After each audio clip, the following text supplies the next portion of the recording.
rahmatullahi wa barakatuh. Ndugu mtazamaji, tupo katika kipindi chetu cha darsa cha kupeana mambo mbalimbali, madarasa mbalimbali katika dini yetu ya Uislamu. Tupo katika maeneo ya Manzese au mji mkubwa wa Dar es Salaam, Manzese. Tupo katika kuendeleza darasa zetu.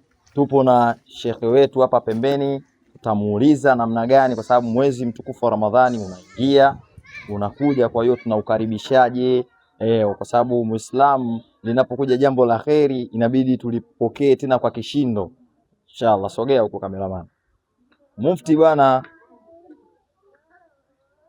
tupo katika kipindi chetu na watu wanatufuatilia na watu wanatuona. Kwa hiyo tunataka tuzungumzie mada kubwa ambayo kwamba ni ya Ramadhani, katika mwezi mtukufu wa Ramadhani. Mambo gani ambayo kwamba yanapatikana na Waislamu inabidi wafanye kitu gani?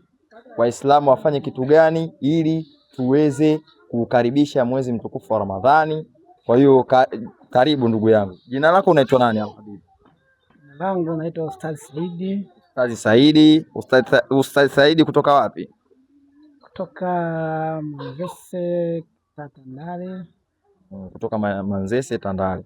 Wewe unaonaje? Yaani unasema umejiandaaje katika kukaribisha mwezi mtukufu wa Ramadhani? Tunasema katika mambo yako au katika kipato chako, katika familia yako, umejiandaaje katika kukaribisha huu mwezi mtukufu wa Ramadhani?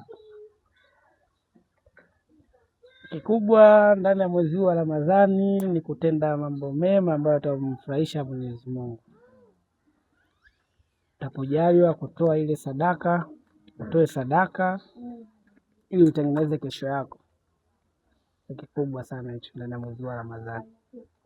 Kutoa sadaka na kutengeneza kesho yako. Kesho yako ni ipi? Ambapo kwamba ni akhera. Kwa sababu Mwenyezi Mungu Tabaraka wa Taala anasema, ukiangalia katika Suratul Baqara, hiyo ni miongoni mwa aya ya mwisho iliyoteremka katika masafu nzima.